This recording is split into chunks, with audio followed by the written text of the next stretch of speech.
पेन्शनधारकांच्या संघर्षाचा विजय. सुप्रीम कोर्टाने दिलेला EPS 95 पेन्शन संदर्भातील निर्णय हा केवळ एका खटल्याचा निकाल नसून तो भारतातील लाखो निवृत्त कर्मचाऱ्यांच्या अनेक दशकांच्या संघर्षाचा कायदेशीर विजय आहे.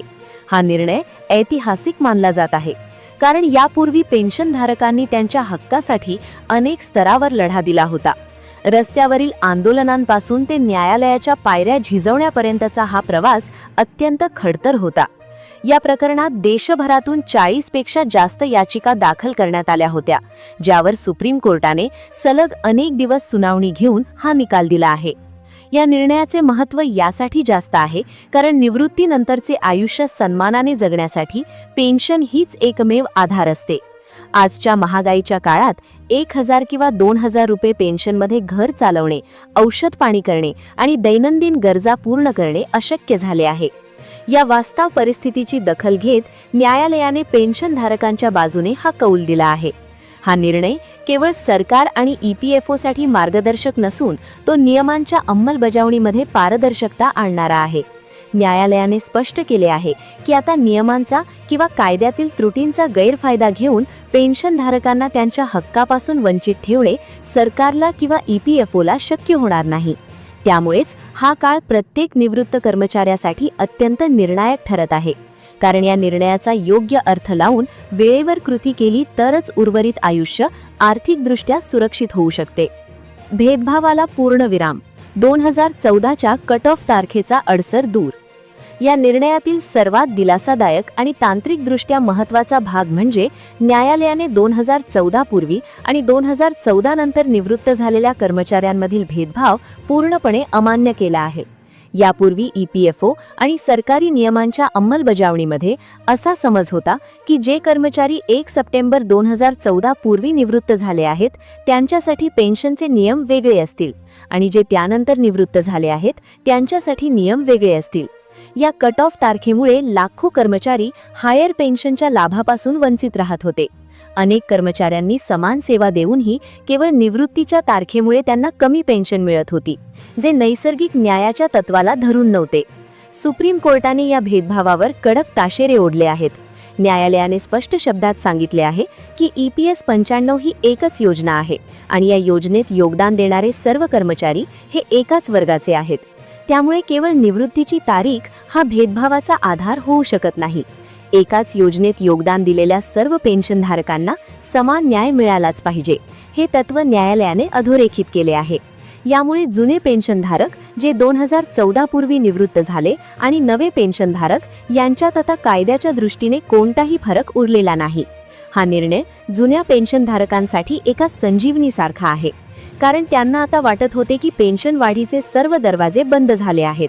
मात्र या निर्णयाने हे दरवाजे पुन्हा उघडले असून समान न्यायाच्या आधारावर त्यांनाही वाढीव पेन्शन मिळण्याचा हक्क प्रस्थापित झाला आहे. वेतन मर्यादेचे वास्तव. 15,000 विरुद्ध प्रत्यक्ष पगार. पेन्शन गणनेतील सर्वात मोठा आणि क्लिष्ट मुद्दा म्हणजे वेतन मर्यादा. या मुद्द्यावरच पेन्शनची खरी रक्कम अवलंबून असते.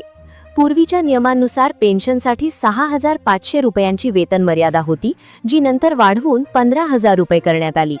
याचा अर्थ असा की एखाद्या कर्मचाऱ्याचा प्रत्यक्ष पगार जरी 30,000, 40,000 किंवा त्याहून अधिक असला तरी EPS मध्ये जाणारे योगदान आणि पेन्शनची गणना मात्र जास्तीत जास्त 15,000 रुपयांवरच केली जात होती.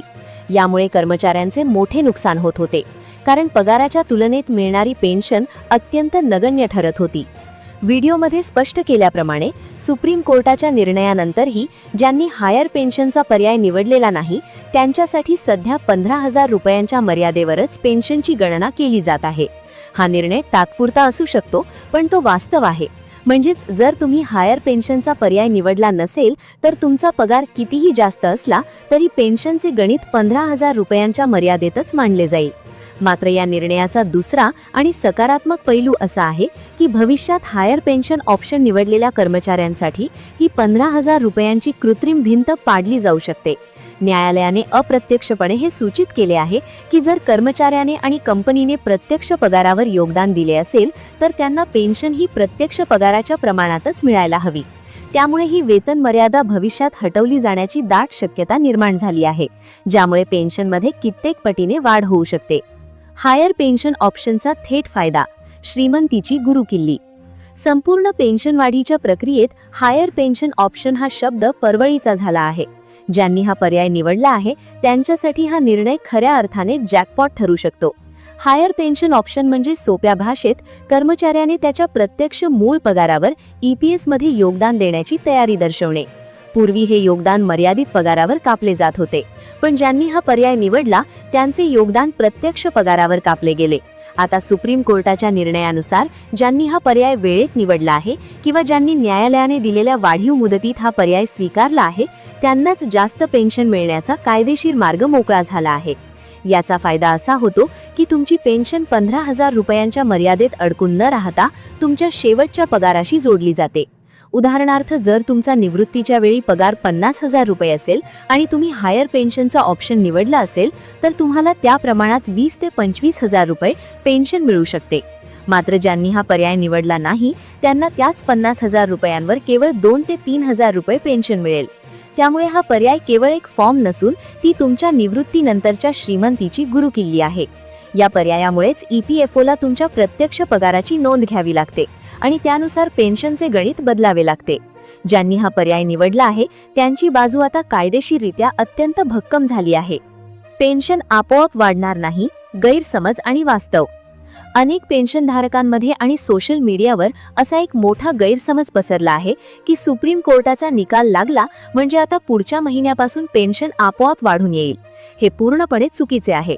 व्हिडिओमध्ये वारंवार हा इशारा देण्यात आला आहे की हा निर्णय म्हणजे पेन्शन वाढीचा आदेश आहे, पण तो ऑटोमॅटिक नाही. पेन्शन वाढवण्यासाठी तुम्हाला स्वतःहून पुढाकार घ्यावा लागेल. EPFOकडे तुमच्या पात्रतेची शहानिशा करण्यासाठी अर्ज करावा लागेल. नुसता अर्ज करून चालणार नाही, तर त्यासोबत योग्य पुरावे जोडावे लागतील. सुप्रीम कोर्टाने फक्त सरकारला आणि EPFOला पेन्शन देण्याचे निर्देश दिले आहेत, पण कोण पात्र आहे आणि कोण नाही हे ठरवण्याची जबाबदारी प्रशासकीय यंत्रणेची आहे. त्यामुळे जोपर्यंत तुम्ही जॉईंट ऑप्शन फॉर्म भरत नाही, तुमची कागदपत्रे EPFOच्या रेकॉर्डशी जुळवत नाही आणि थकबाकी किंवा फरकाची रक्कम भरत नाही, तोपर्यंत तुमची पेन्शन 1 रुपयानेही वाढणार नाही. अनेक जण फक्त बातमी ऐकून आनंदी होतात आणि प्रत्यक्षात कोणतीही कृती करत नाहीत. अशा लोकांचे मोठे नुकसान होऊ शकते. त्यामुळे हा समज डोक्यातून काढून टाका की प्रक्रिया आपोआप होईल. तुम्हाला सक्रिय होऊन या प्रक्रियेत सहभागी व्हावे लागेल, तरच वाढीव पेन्शनचा लाभ मिळेल. कमी सेवा कालावधी, 10 वर्षांपर्यंत गटाचे विश्लेषण. पेन्शन वाढीची अपेक्षा ठेवताना वास्तव भान ठेवणे गरजेचे आहे. ज्या पेन्शनधारकांनी त्यांच्या नोकरीच्या काळात केवळ 10 वर्षांच्या आसपास सेवा दिली आहे त्यांच्यासाठी ही वाढ मर्यादित स्वरूपाची असणार आहे. EPS 95 योजनेचे गणित हे प्रामुख्याने सेवा कालावधीवर अवलंबून असते. तुमची सेवा जेवढी कमी तेवढी पेन्शन कमी. त्यामुळे या गटातील लोकांनी 7,500 रुपये किंवा 10,000 रुपये पेन्शनची अपेक्षा ठेवणे चुकीचे ठरेल. व्हिडिओमधील विश्लेषणानुसार 10 वर्षे सेवा असलेल्या कर्मचाऱ्यांची सध्याची पेन्शन अत्यंत कमी असते. सुप्रीम कोर्टाच्या निर्णयाचा फायदा होऊनही या गटातील पेन्शन साधारणपणे 2,000 ते 2,300 रुपयांच्या दरम्यान स्थिर राहण्याची शक्यता आहे. जरी ही रक्कम खूप मोठी वाटत नसली तरी ज्यांना सध्या 1,000 किंवा त्यापेक्षा कमी मिळत आहेत त्यांच्यासाठी ही वाढ नक्कीच दिलासादायक असू शकते. पण या गटाने मोठ्या वाढीच्या स्वप्न पाहणे चुकीचे ठरेल, कारण सेवेची वर्षे कमी असल्याने पेन्शन फॉर्म्युलानुसार मोठी रक्कम तयार होत नाही. तरीही मिनिमम पेन्शनमध्ये थोडीफार वाढ होण्याची आशा या गटाला नक्कीच बाळगता येईल. मध्यम सेवा कालावधी, 15 ते 25 वर्षे गटाचे फायदे. ज्या कर्मचाऱ्यांनी त्यांच्या आयुष्यातील महत्त्वाची 15 ते 25 वर्षे नोकरीत आणि EPS योगदानात घालवली आहेत त्यांच्यासाठी हा निर्णय आशेचा किरण आहे. हा गट असा आहे ज्यांना सध्या खूप कमीही नाही आणि खूप जास्तही नाही अशी मध्यम स्वरूपाची पेन्शन मिळते. सुप्रीम कोर्टाच्या निर्णयानंतर आणि योग्य कागदपत्रांच्या पूर्ततेनंतर या गटाच्या पेन्शनमध्ये लक्षणीय वाढ होऊ शकते. आकडेवारीनुसार या गटातील पेन्शन 3,200 रुपयांपासून ते 6,700 रुपयांपर्यंत जाण्याची शक्यता वर्तवली गेली आहे. उदाहरणार्थ, जर एखाद्या व्यक्तीने 20 वर्षे सेवा पूर्ण केली असेल तर त्याचे सर्व्हिस वेटेज वाढते. सध्याच्या गणितानुसार त्यांना 4,300 ते 4,500 रुपये पेन्शन मिळू शकते. या गटातील लोकांसाठी सर्वात महत्त्वाचा घटक म्हणजे त्यांचे योगदान. जर त्यांनी या 15 ते 25 वर्षात नियमित आणि योग्य दराने योगदान दिले असेल तर त्यांना उच्च श्रेणीची पेन्शन मिळू शकते. मात्र जर त्यांच्या सेवेमध्ये खंड असेल किंवा कागदपत्रे गहाळ झालेली असतील तर पेन्शनची रक्कम कमी होऊ शकते. त्यामुळे या गटाने आपल्या सेवा पुस्तिकेची आणि पीएफ रेकॉर्डची काटेकोर तपासणी करणे गरजेचे आहे. दीर्घ सेवा कालावधी 30 ते 35 वर्षे आणि 7,500 ची अपेक्षा. हा गट EPS 95 पेन्शन धारकांमधील इलीट किंवा सर्वात महत्त्वाचा गट मानला जातो. ज्यांनी 30 ते 35 वर्षे किंवा त्याहून अधिक काळ सेवा दिली आहे त्यांनाच खऱ्या अर्थाने 7,500 रुपये किंवा त्याहून अधिक पेन्शन मिळण्याची कायदेशीर आणि तांत्रिक शक्यता आहे. EPS 95 च्या नियमांनुसार 20 वर्षांपेक्षा जास्त सेवा असल्यास 2 वर्षांचे बोनस वेटेज मिळते, जे या गटाला आपोआप लागू होते. त्यामुळे यांची पेन्शन गणना करताना सेवा कालावधी जास्त धरला जातो, ज्याचा थेट परिणाम पेन्शनच्या रकमेवर होतो.